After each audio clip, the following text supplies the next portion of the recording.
We are here with Marc Murphy, the author of the new book, Season with Authority. Thanks so much for having me here at Dish Plains. Can you believe it? I'm an author.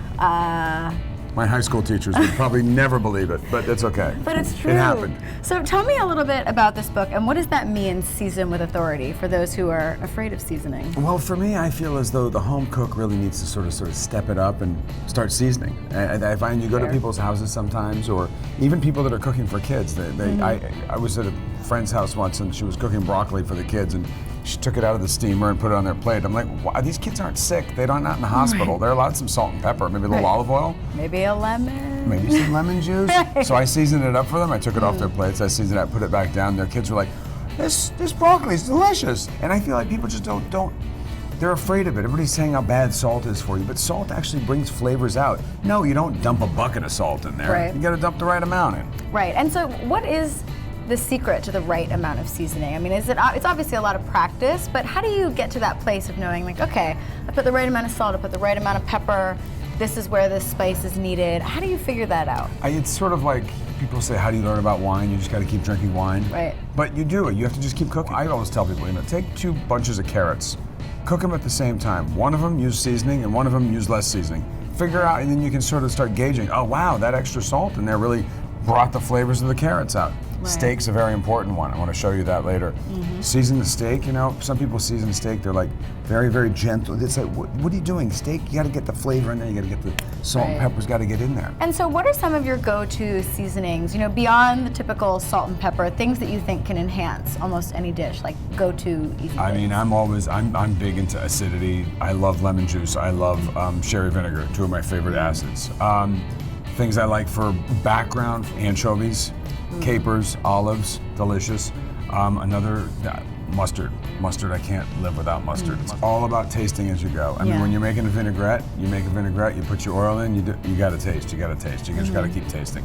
And then you start getting used to it, and then you start getting ratios, and you start understanding a little bit better. Are there certain spices like, okay, you can go to the grocery store and buy this ground spice, but not that ground spice? What are the things that you tend to think of as like, these are the easy shortcuts, these are the ones you should never take? An easy shortcut like buying dried rosemary, don't do it. I mean, you buy regular fresh rosemary, it's so much better. It's just stupid. Don't buy that stuff. It's dry, it's been sitting there for months. Right. It has no flavor either. So with herbs, you really always want to go fresh. Exactly. I mean, obviously, I love, if you're thinking about Moroccan food, you want your coriander, your cumin, all those things. You want to buy this stuff, but you also don't want to have the stuff that's been sitting. A lot of people keep their spices behind the stove. The worst place. They just dries them out, loses all the flavor. Put them in a dark drawer down low where it's cool. They'll last longer. Fine. So we'll have people start cooking with a recipe that you're going to make today. Yes. What are you making for us? We're going to be making a really simple salad with watercress and a skirt steak and a little chimichurri vinaigrette. Wonderful. Will you show us the steps? Let's do it. Here's a little skirt steak for you. So skirt steak, very, very flavorful steak, marinated in a little bit of olive oil, garlic, very, very simple. We're going to season it. And how are we going to season this? Yes, with authority. So here I have a salt and pepper mix, which I always make. I find it easier to be able to deal with the salt and pepper mix. And I'm going to season my steak. Look at this. You want to make sure you put plenty of salt and pepper on there. Why? Because you know what? All the salt and pepper is not going to actually stay on there because some will fall through the grill. Want to make sure you season both sides. We're going to toss this on the grill. So we got the steak grilling over there. It's getting going. We're going to make the chimichurri sauce. A very simple sauce. We're going to put a little bit of raw garlic. Don't be scared. It's okay. Just a touch, a little flavoring.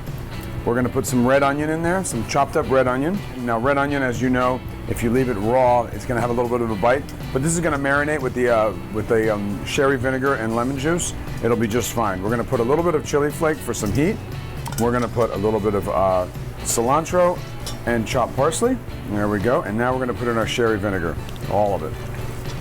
And we're going to let this marinate for a little bit. So basically the acidity is going to almost like cook the red onion and the garlic with the acidity level. And then we're going to put a little bit of salt and pepper in here, mix it around, and then we're going to add our olive oil. Look at that. And this is a dressing you can make ahead of time. Probably, a couple hours ahead of time is fine, but you don't want to make it too far ahead of time because, these fresh herbs, you don't want them to wilt too much. Okay, so we've got our watercress here. We're going to drizzle some of that into there. Very good. And watercress is one of those greens that's very, very sturdy. So you can definitely season it, or I would say dress it quite well. It's going to be able to hold up to a dressing. And now we're going to go over and flip our steak real quick. We're going to let that cook. And if you want to speed it up sometimes on the grill and you have a sizzle platter like this, you can just pop it over. It'll heat from all sides. In this salad over here, we're back to the salad. Come on back with me. So the salad we're going to finish dressing. We've got some roasted red peppers we're going to put in there. And we're going to put a little bit of crumbled blue cheese, some really nice blue cheese. You can use pretty much any blue cheese, but I think blue cheese really stands out. It's another one of those seasoning things. We were talking about anchovy earlier and olive. Blue cheese is one of those things that really punches it up. So now we just have to wait for our steak to cook and we'll plate it. So here we are, we're back. The steak's just about ready. So you really want to let it sit and rest for about 5 minutes. While that's resting, we're gonna garnish our plate with our beautiful salad, which we've made. So then we're just gonna slice our steak and put it in the front and have at it. So now what we're gonna do is you wanna cut the steak against the grain so it makes it more tender. And then a little bit more sauce right over the steak. A light dish, great for the summertime, grilling. And by the way, it's in my new book, Seasoned with Authority.